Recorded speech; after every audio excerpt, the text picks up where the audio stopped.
Okay, we're going to do a video today on how to install the rocket rim clutch.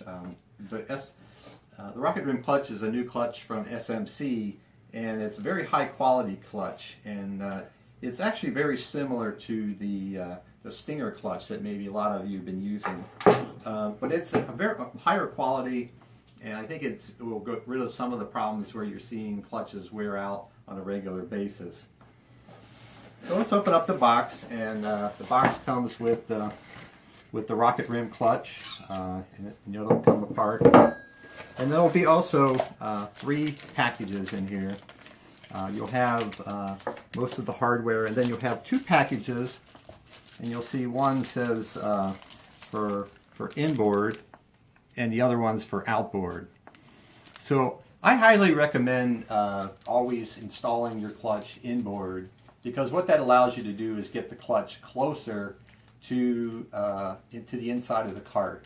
And by doing that, you'll have a lot more left side weight. If you're hanging the motor off the edge of the cart by going, and you'll often do that when you go outboard, you have not a very good balance on your cart. So the outboard one's here, but we're not going to use that one today. Like I said, if you really have to go outboard, then I guess you got to. That's what you'll see maybe on some 2-cycle chassis. So we'll get out the parts here for the nuts, the bolt for the inboard clutch. All right, and then we'll take out the other components here. Get those all out. All right, then also the rocket rim clutch, when it comes from SMC, it doesn't come with a sprocket. So you'll have to purchase the sprocket separately to install on the clutch. Now, this is what a lot of people refer to as a Bully designed sprocket, but it's a little bit of a misnomer because SMC actually was the original designer of this style of sprocket, and then Bully copied them and then kind of made it popular. But I think you'll find that the SMC sprockets are actually higher quality, and they'll also fit into the drum a little bit better. So let's go in and put the sprocket into the clutch, and you're probably going to have to hit this, push this in pretty hard, because what you'll see is a pretty tight fit on the clutch. All right, and then that component will actually mount in with a snap ring here to hold that in place. So you want to take that snap ring and kind of put it in place here.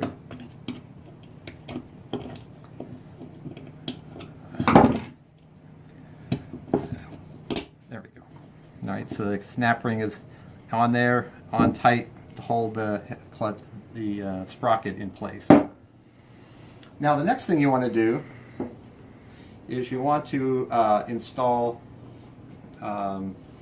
this component into the clutch, and before you do that, you want to place one of these washers on the inside. Now also, before you install this, you want to put some grease, and this is actually a jar of grease that we sell here at 206 Insider. Basically, it's about 1 ounce in a 2-ounce jug of high quality grease. This is actually Timken bearing grease, which is about Timken racing bearing grease, which is one of the best grease you get.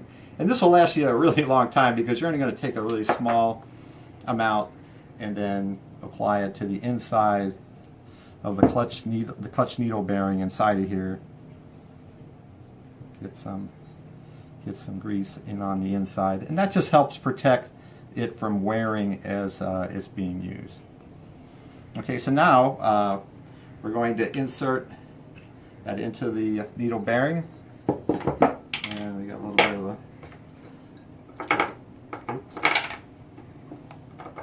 and we gotta clean this grease off a little bit.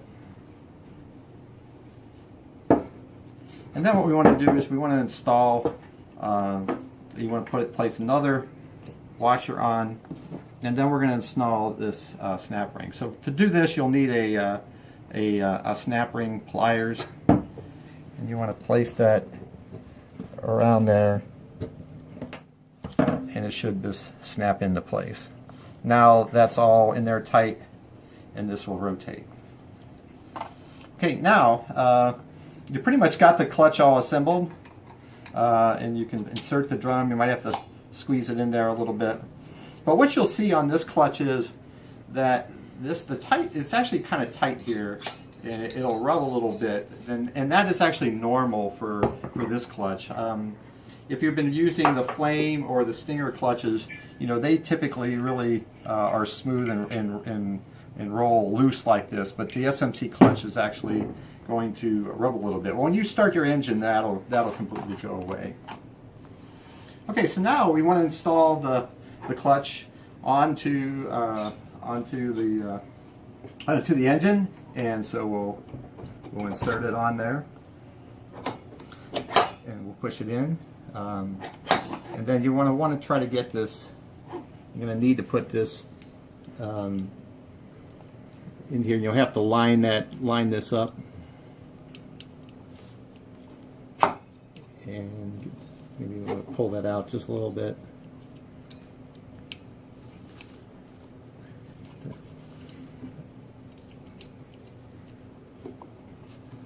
Then that should go in there.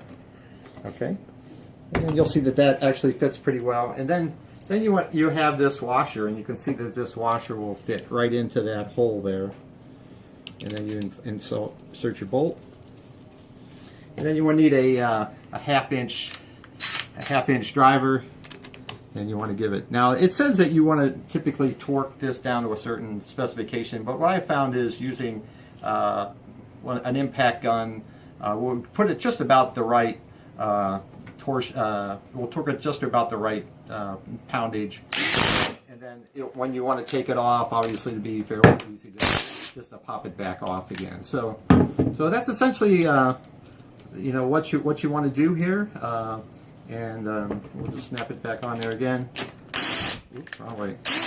And then you've got your clutch installed. And now one of the things you want to do is when you go out to the track, you want to go out and test that your clutch is engaging at the right RPM. And what you're looking for is the clutch to engage about 3,100 to 3,200 RPMs. That's the right spot for you to hit the peak torque of the engine. The peak torque of the Briggs 206 will go from about 3,000 to 4,000. So you'll be entering at 3,100, 3,200. You'll be getting into it at the beginning of the torque curve. So that's it. And then you know, a lot of times it's a really good practice when you go out onto the track to every time you go out to look at your clutch engagement. When you take off, you'll be able to see where the clutch engages, and then just keep an eye on that and make sure you're engaging at the right speed, and then you'll have a lot less problems on the track. So I hope this video is helpful, and thank you very much.